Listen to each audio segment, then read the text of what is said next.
할머니는 정말로 손가락 한 개도 까딱하지 않았다. 방문을 꽝 닫고 들어앉은 후 밖에서 일어나는 일은 죽기 끓든 밥이 끓든 일절 상관하지 않았다. 그런 대신 봉창에 달린 작은 유리 너머로 늘 마당을 감시하면서 일일이 못마땅한 표정을 지어 보였다.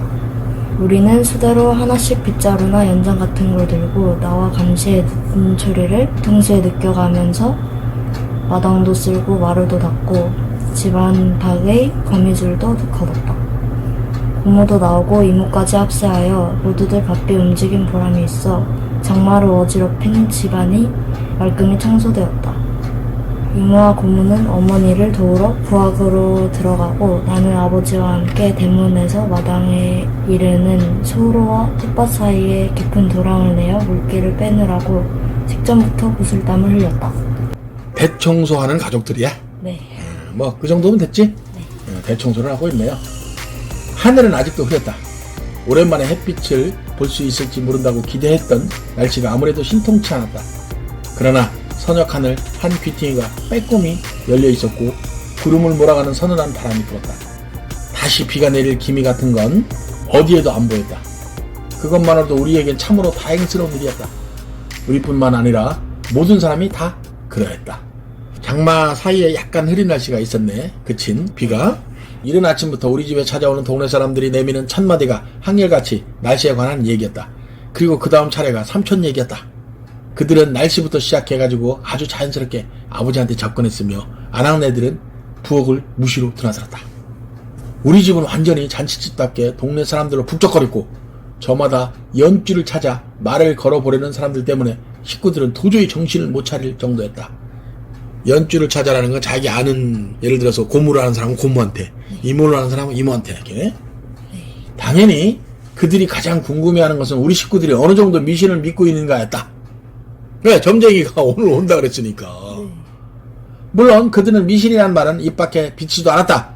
점쟁이의 말 한마디가 이만큼 일을 크게 벌여놓을 수 있었던 데에 놀라움을 표시하면서도 속셈이 많이 보일 만큼 노골적이지는 않았다. 그 얘기는 긴가민가 한 거야. 그러면서도 괜히 짠하기도 하고 뭐 이러면서 지켜보고 있는 거야.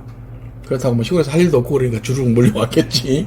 이야기 끝에 그들은 가족들 정성에 끌려서라도 삼촌이 틀림없이 돌아올 거라는 격려의 말을 잊지 않았다. 아버지는 그저 웃고만 있었다. 그런 말을 하는 몇 사람의 태도에서 아버지는 그들이 우리 일을 가지고 자기네 나름으로 한창 즐기고 있다는 사실을 충분히 눈치챘을 것이다. 마치 죽어가는 환자 앞에서 금방 나을 병이니 아무 염려 말라고 위로하는 의사와 흡사한 태도를 취하는 사람이 더러 있었기 때문이다. 그 중에서는 진정으로 안타까워하는 게 아니고 그냥 호기심의 대상으로만 보는 사람들도 있었다라는 거지. 약간 비판적으로 그런 동네 사람들에 대한 상황을 이야기하고 있네요. 시간이 진시에 점점 가까워질수록 사람이 늘어 우리 집은 더욱 더 붐볐다.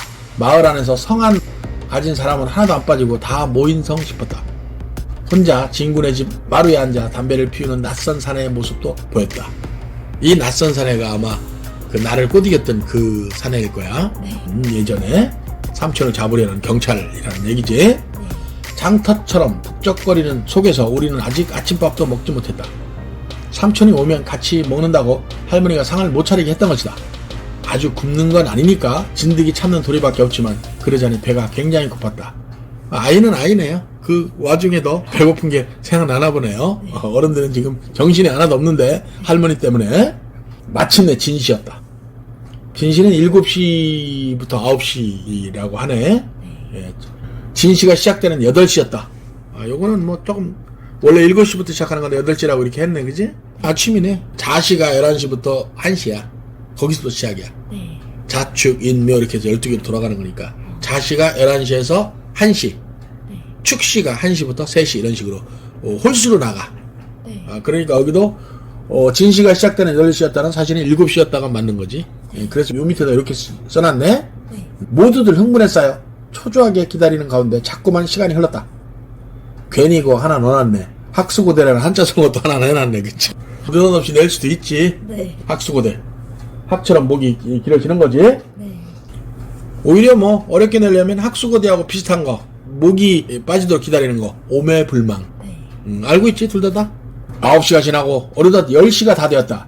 그런데도 우리 집엔 아무 일도 일어나지 않았다. 사람들이 죄다 흩어진 다음에야 비로소 우리는 점심이나 다름없는 아침을 먹을 수 있었다. 구장 어른과 진군의 식구들만이 나중까지 남아 시리에 잠긴 우리 일가의 말동무가 되어주었다. 안방에 혼자 남은 할머니를 제외하고 모두들 침통한 표정으로 건너방에 차려진 상머리에 들러앉았다. 뜨적뜨적 수저를 놀리는 심란한 얼굴들에 비해 반찬만은 명절날만큼 걸었다. 요건 뭐야? 명절날만큼이나 걸었다. 그거는 시험에 잘 나온 어휘 중에 하나일 거야. 걸다. 음식 등이 가짓수가 많고 푸짐했다. 왜냐하면 삼촌이 오는 걸 예상해서 지금 잔치상에 버금가는 음식들을 지금 마련한 거야. 할머니 등살 때문에. 네. 그래서 기왕 해놓은 밥이니까 먼저들 들라고 말하면서도 할머니 자신은 한사코 조반상을 거부해버렸다.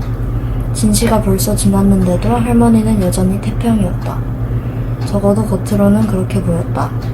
애당초 말이 났을 때부터 자기는 시간 같은 그리 염두에 두지 않았다는 것이다.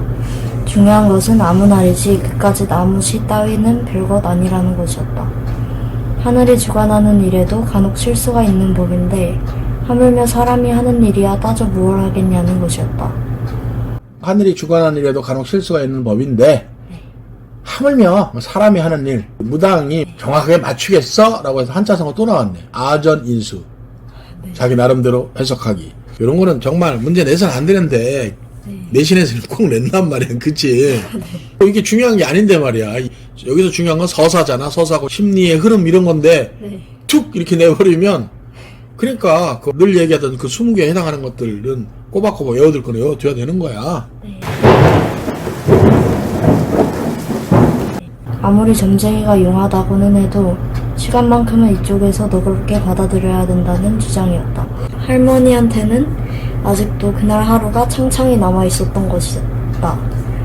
어느 때 와도 기필코 올 사람이니까 그때까지 더 두고 기다렸다가 모처럼 한번 모자 겸상을 받겠다면서 할머니는 추워도 지친 기색을 나타내지 않았다. 모자 겸상. 모는 할머니고 자는 둘째 아들.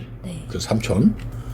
마루 위에 발돋움을 하고 자꾸만 입맛을 다시면서 근천을 떨던 월이란 놈이, 월이는 개야. 월이 옛날에는 월이라는 월 짓는다 해서 월 짓는다 해서 월이가 많았어 시골에는. 그래서 월이야. 월이란 놈이 갑자기 토방으로 내려섰다. 뭔가를 보는 듯이. 우리는 월이가 대문 쪽을 향해 으르렁거리는 소리를 들었다. 그리고 이내 함성을 들었다. 대문 쪽에서 동네 사람들이 함성이 들려온 거지. 수저질을 하던 아버지의 손이 허공에서 정지하는 걸 계기로 우리는 일시에 모든 동작을 멈췄다. 아이들이 일제히 올리는, 애들이 대문 밖에 있었는가 봐. 아이들이 일제히 올리는 함성이 매우 빠른 속도로 가까이 오는 중이었다. 숟가락을 아무데나 팽개치면서 나는 밖으로 뛰어나갔다. 우리 집 대문까지 왁자지껄한 소리가 금방 솟아내렸다. 마당 한복판에서 나는 다시 기세를 올리는 아이들의 아우성과 정면으로 맞닥뜨렸다. 우선 눈에 띄는 것이 저마다 입을 크게 벌리고 있는 한때의 조문에게 피었다. 그들의 손엔 돌멩이 아니면 기다란 나뭇개비 같은 것들이 골고루 들려 있었다. 절정이네. 절정처럼 읽어야지. 우리 집 대문 안으로 지쳐 들어오는 걸 잠시 망설이는 동안 아이들은 무기를 든 손을 흔들면서 거푸 기세만 올렸다. 그 중에 한 아이가 힘껏 돌판매질을 했다. 돌멩이가 날아와 푹 꽂히는 땅바닥에서 나는 끝내 못 볼 것을 보고야 말았다. 끔틀끔틀 기어오는 기다란 것이 거기에 있었다. 눈어림만으로도 사람 키보다 훨씬 큰 한 마리의 구렁이었다. 꿈틀거림에 따라 누런 비늘 가죽이 이리저리 번들거리는 그 끔찍스러운 몸뚱어리를 보는 순간 그것의 울음소리를 듣던 간밤의 기억이 얼핏 되살아나면서 오금쟁이가 대번에 뻣뻣이 굳어져 버렸다. 구렁이가 울기도 하나 봐. 구렁이 울음소리가 어떤지는 잘 모르겠는데 하여튼 그러나 나는 별 수 없이 어린애였다. 한순간의 공포를 견디고 나서 나는 고함을 지르며 돌팔매질을 해대는 패거리들과 조금도 다를 바 없는 하나의 어린애로 재빨리 되돌아왔다. 모든 꿈틀거리는 것들에 대해서 소년들이 거의 본능적으로 품는 저기와 파괴욕을 주체할 수가 없었다. 꼬맹이들은 그렇지? 나는 잽싸게 헛간으로 달려갔다. 지게짝대기를 양손으로 힘껏 거머쥐었다.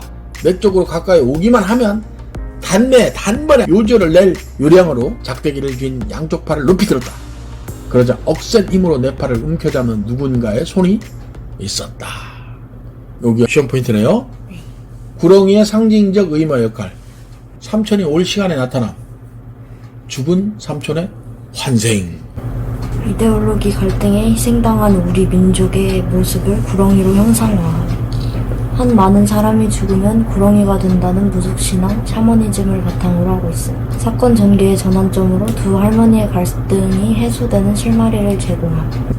한이 많은 사람이 죽으면 구렁이가 된다는 무속신앙이 있었다네요. 들어다 보니 외할머니였다. 동시에 째지는 듯한 비명이 등 뒤에서 들렸다.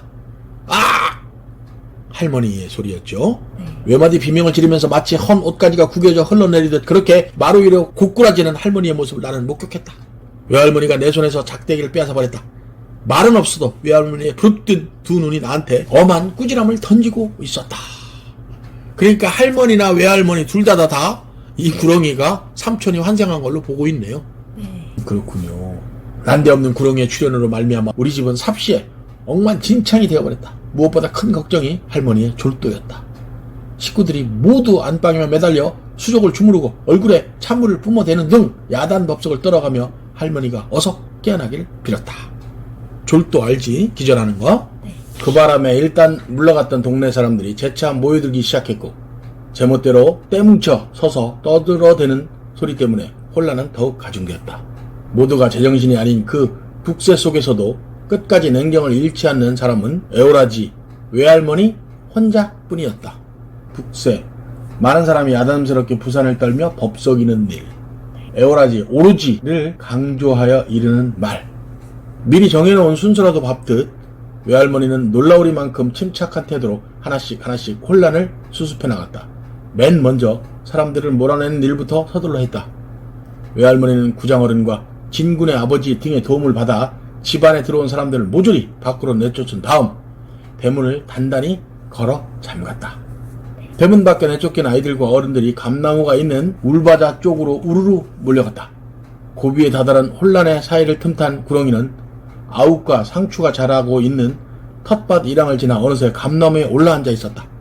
감나무 가지에 누런 몸뚱이를 둘둘 감고서는 철사처럼 가늘고 긴 혓바닥을 대고 날름거렸다. 무엇에 대할지게 얻어맞아 꼬리 부분이 거집안 동강 날 정도로 상해서 몸뚱이의 움직임과는 각 놀고 있었다. 아이들의 극성이 감나무에까지 따라와 아직도 돌멩이나 나뭇개비들이 날아들고 있었다. 돌멩이를 땡기는 게 어떤 놈이냐? 외할머니의 고함은 서리빨 같았다. 서리빨. 서리는 가을에 내리면 겨울이 되기 전에 이 서리빨이 딱 내리면 밭에 있던 곡식들이 다 얼어. 그러니까 서리빨 그러면 매우 매섭고 준엄했다. 팔매질이 뚝 멎었다. 그러자 외할머니는 천천히 감나무 아래로 걸어가기 시작했다. 외할머니의 몸이 구렁이가 친친 감긴 늙은 감나무 바로 밑에 똑바로 서 있는데도 아무 일도 일어나지 않자 그때까지 숨을 죽여가며 지켜보던 많은 사람들 입에서 저절로 한숨이 새어나왔다. 바로 머리 위에서 불티처럼 박힌 앙증스러운 눈가를 조모로 빛내면서 자꾸 대가리를 숙여 꺼뜩꺼뜩 위협을 주는 커다란 구렁이를 보고도 외할머니는 조금도 두려워하지 않았다. 외할머니는 두 손을 천천히 가슴 앞으로 모아 합장했다. 그리고 마치 죽은 삼촌 대하듯이 하고 대화를 하는 거야. 에구 이 사람아, 집안일이 못 잊어서 이렇게 먼 길을 찾아왔는가? 꼭 울어보채는 아이한테 자장가라도 불러주는 투로 조용히 속삭이는 그 말을 듣고 누군가 큰 소리로 웃는 사람이 있었다. 그러자 외할머니의 눈이 단박에 세모꼴로 변했다. 매섭게. 어떤 창사고 빠진 잡놈이 그렇게 히득거리고 섰냐? 누구냐? 어서 이리 썩 나오거라. 줄이될 놈. 줄이될 놈 뭐 줄이 튼다는 거지 옛날. 네. 사극 보면 줄이를 틀어라 할 때 줄이될 놈. 창사고는 창자야. 어우 뭐 심하게 욕하네요. 외할머니의 대갈호령에 사람들은 짖죽은 소리도 못했다. 외할머니는 몸을 돌려 다시 구렁이를 상대로 했다.